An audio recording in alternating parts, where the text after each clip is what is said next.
Hey guys, Caleb here with DSLRvideoshooter.com, where it's all about making better videos, and today we're going to have some fun and build a small rig like this for the Sony a6300. So what I love about this camera, and I talked about it in my review, which you can go check out, is that it's tiny and you can go out and shoot with this small little nothing camera system, or you can build it up to something that isn't astronomically huge.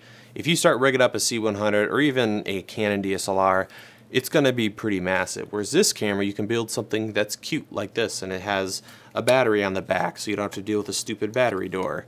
Great little setup. So we're going to head over to the bench and start with just the camera and a lens and slowly build it up to a very usable Red Epic looking little top handle setup. I'm going to be talking about several different products and parts, so check the description and you'll find links to everything I'm going to be talking about. Alright, let's rig up the Sony a6300, and I'm actually going to show you 3 different setups, and these will be good options depending on your budget and or how large or what kind of size you want the rig to be.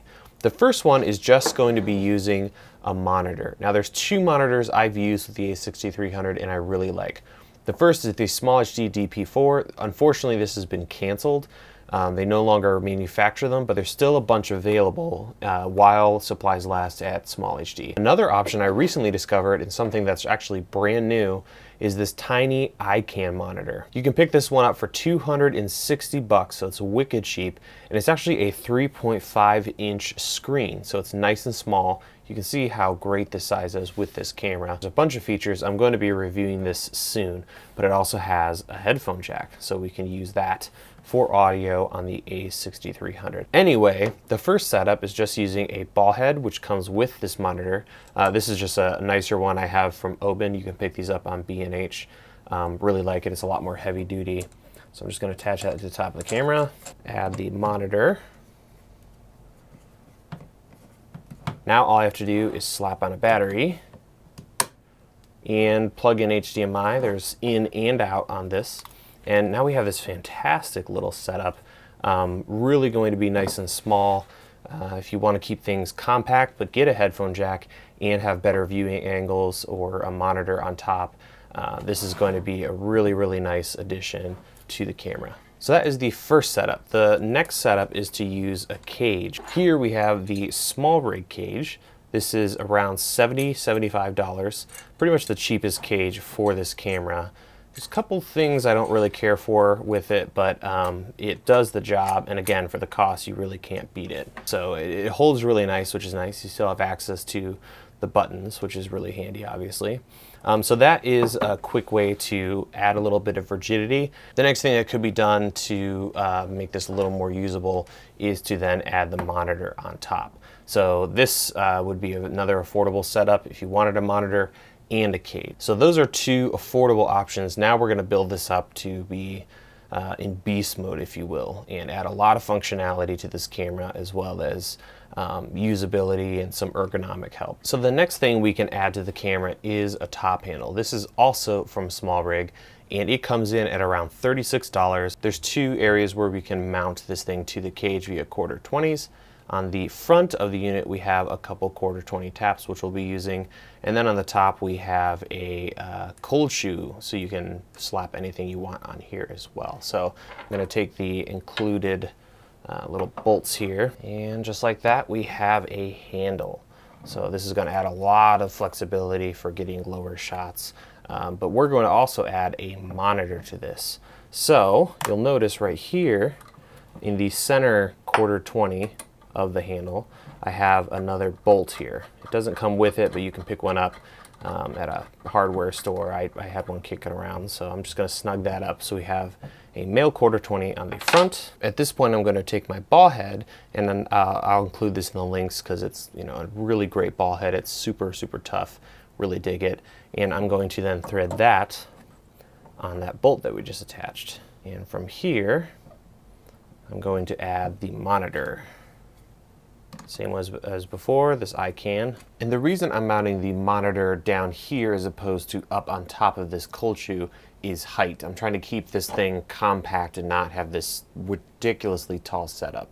So this works really well, and you can see, maybe not from this camera angle, but if I square it up, you can still see the screen over the handle. So it's not, the handle isn't going to block it. And obviously, if you're going to be doing, you know, some low angle stuff, that's going to be a great option right there. Now this next little section is optional. I'm going to be adding the Pro Box, which I made and talked about in my guide. This essentially is a box that has external power on the back, so it's like a C100. You can just add a battery and you're not going to have to worry about having to get up into the side of the camera to change out your batteries. To get this hooked up, I'm just going to use a dummy battery that I've shortened. You can pick these up for $15, $16 on eBay or Amazon. So I'm going to go open up the bottom of the camera, take the battery out, add the dummy battery, and there's a little flap on the door that you can open up, and that'll allow the cable to go through the bottom of the door. Now I'm going to attach the camera setup to the Pro Box, lock it down, and there we go. Next I'm going to open the battery door, plug in the HDMI cable from the Pro Box. Now I'm going to spin it all the way around and plug the dummy battery into the front of the Pro Box. So at this point, I can turn the camera on because power is coming from our giant Sony battery on the back. And we're getting pretty close here. Adds a little bit of height, but now I have two XLRs, headphone jack, even though I've got one up here on the monitor, and a ton of battery life. I've shot all day with this and it works really, really well. You could just run a cable from the camera to the monitor, but that usually has a big loop and can be kind of a pain. Recently I discovered a way to help wrangle HDMI cables. So the first thing I'm going to do is kind of reset my monitor here. I'm going to plug it in to the HDMI in. And on this unit, because I'm using the Pro Box, I'm actually going to run from the full HDMI to the monitor instead of from the camera.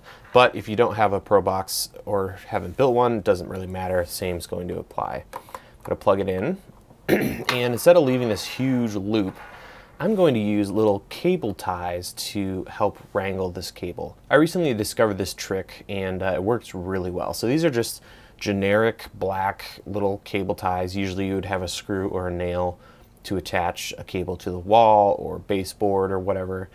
You can get big packs of these, and so what I did is I just drilled out the holes a little further to make them a little larger to accept a 1/4-20 screw or bolt.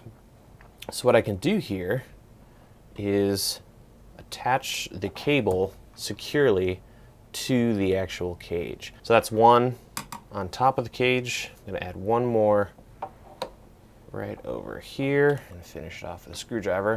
So now the cable is nice and secure against the side of the camera and it's not flopping all over the place. And of course I can still move things around with the actual monitor. So with the HDMI dealt with, we're getting pretty close to done here. There's one last thing I want to do, and I actually got this idea from Sully Cortez. He has a video where he reviews this cage from Small Rig.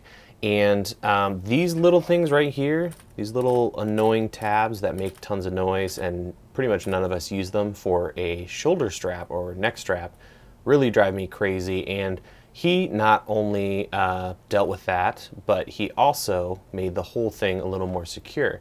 Like I talked about earlier, the camera can still flex a little bit and, you know, swing inside of the cage. So we're going to use two small zip ties here to not only secure the camera to be even more solid in this cage, but also stop that stinking noise when you move the camera around. You get that little sound from those straps. I'm going to run it through the 1/4-20 here. Then I'm going to run it through this little metal strap holder. Now I just have to secure it. I'm going to switch to the other side and repeat that step. So with that done, I can snip the excess off. And our rig is complete. We have a great little camera system, not too heavy, external monitor that takes a 4K signal, and we have lots of battery life in a cage with a top handle. So like I said before, there are several different ways you could set this up. You can really choose how much you want to spend and what kind of features you want on a rig like this. This is probably as far as I would go building this thing up. I really wouldn't do too much more, and if anything, I would remove this bottom unit. Obviously, if you don't want to make one, that's totally fine, and you could still have this fantastic system up top. Now, a couple things to note with this setup. A lot of people are going to say, why would you buy all that stuff when you can just go out and buy a Sony a7S or a C100? Cost was pretty low on this setup, so there's that. Also, if you already have a monitor in some of these items, it's not a big deal. The cage is wicked cheap. Building this box is just over $100, so we're not buying $2,000 worth of equipment to rig it up. It's pretty affordable to turn a already great camera into a much more usable camera. Normally, I will say I'm not a big rig guy. I used to be, and I used to really like it, but the more and more I use them, you always would have this epic rig and there would be the stupidest little thing that would just ruin it. You know, you're like, it's all set up and awesome, now we need to change a lens, and you're spending 15 minutes rebuilding something.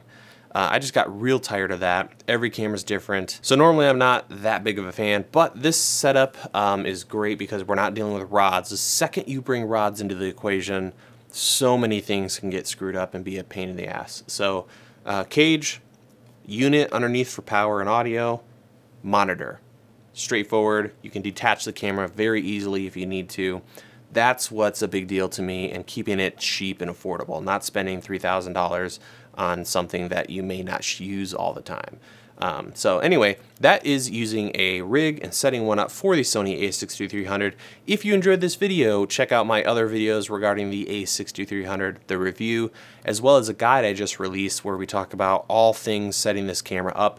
The guide's $20, and it'll help you out with overheating, setting the camera up for 4K, power option for the camera, audio options, what microphones you need or don't need. So I'll have a link to that stuff in the description. Thank you so much for watching, and I will see you guys in the next video.